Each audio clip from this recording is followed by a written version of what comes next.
өлгендердің басына барып зиярат қылу дұрыс болады. Бірақ екі мақсатпен барасыздар. Бірінші дұға қылуға, ойбай өлмеймін деген еді, ол өліп қапты ғой деп соларға қарап, охо деп тоба қыласың. Құдайға шүкір, қой, өмірім түзейін, мен де өліп қалады екем деп тәрбие үшін барамыз. Себеп сол. Барып көмек сұрап, жәрдем сұрап, олармен сөйлесуге болмайды. Көркем, қаншадасыз дейді. Имам мен қыздардың жасын сұрамайды. Ата намазға қарсы. Намаз оқысаң ешігі ашық, үйден кете бер дейді. Жасым 15-те дейді. Көрсетпей оқысаң болады. Келіннің киесі туралы айтасыз ба дейді. Ененің киесін нағып сұрамайсыңдар. Қайнатаның кеңесін нағып сұрамайсыңдар. Президенттің киесін нағып сұрамайсыздар. Министрдің киесін нағып сұрамайсыздар. Өлген аруақтардың киесін нағып сұрамайсыздар. Неге келіннің киесін көтеруіміз керек? Келіннің киесін берген Құдай, ененің де киесін берген. Екеуінде киесі бар. Тек қана келдердің киесі бар ма? Маған сол керек болып тұр. Маған келін не интересно деп тұрсың ба? Сен бірінші келіннің менде ақысы бар ма деп сұрамайсың ба? Енемнің менде ақысы бар ма десең, сонда сенің киің шығатын яқты. Әйел кісі зиратқа барса бола ма? Болады, бірақ қасында біреу болу керек.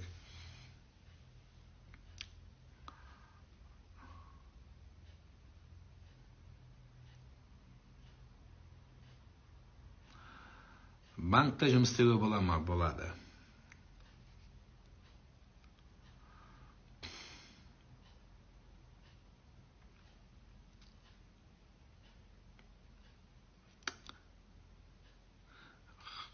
Халықтың да киесі бар, дұрыс айтасыз.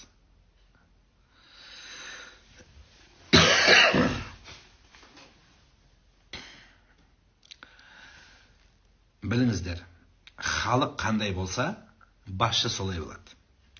Басшы қалай болса, халық солай болады. Біз халық күшті дейміз да, халықтың ішінен не бір адамдар шығып жатыр. Кешегі өлтіргендер шығып жатыр. Педофилдер. Кімнен шықты? Президенттер шықты ма сол? Жоқ. Зікірді дәретсіз оқыса болады ма? Болады. Зиратта болады. Ишандарға бару басына барып бата алуға бола ма? Өліп қалған ишаннан бата алмайсың. Ол батасын беріп біткен өмірінде. Бітті оның батасы. Батасы жоқ анда оның. Батаны тірілерден алыңыздар. Әйел болсаң күйеуіңнен ал. Бала болсаң әке-шешеңнен ал.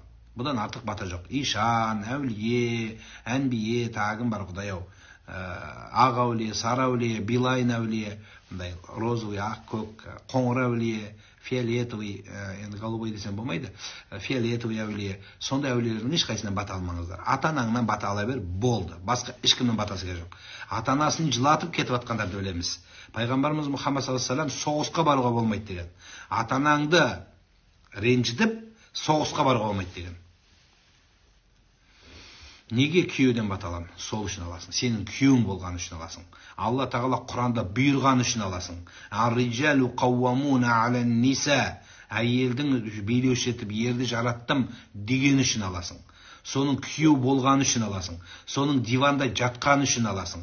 Анда-санда носкиінен иіс шықса да, соның үшін аласың. Қолтығынан иіс шықса да, соның батасын аласың. Сол сенің күйеуің, Құдай қосқан жарың, басыңдағы тәжің, басыңдағы абыройың, сол Құдай қосқан үшін содан аласың. Басқа имам молдалардан алмаңыздар. Бірінші күйеуден батаны ал, бол, қалған бәрі автоматом өз береді. Главныйын алып аласың да, анан бәрі өз бере береді. Мешітке кірді айт, мен имам күйеуімнің батасын алғам да, енді маған батаң бере берді. Болды. Имамдарға кредит алуға бола ма? Кредит ешкімге алуға болмайды. Шама кесіп. Сонда кіммін дейді? Сен алтын жарсың. Құдай қосқан махаббатысың еріңнің. Құдай сені әулие қылған жарысың. Сенің орның вообще королевадан королевасың сен. Сенің дәрежең, сен дәреже іздеп жүрсің. Жоқ, сен дәрежеңді Құдай беріп қойған. Мен бір-ақ жерде айтып берейін. Сен таза емес уақытыңда сен намаз оқымайсың. Қай мемлекетте заң бар? Қай Европада заң бар? Әйелдің етек кіргенде жұмысқа шықпасын деген. Шыға бересің.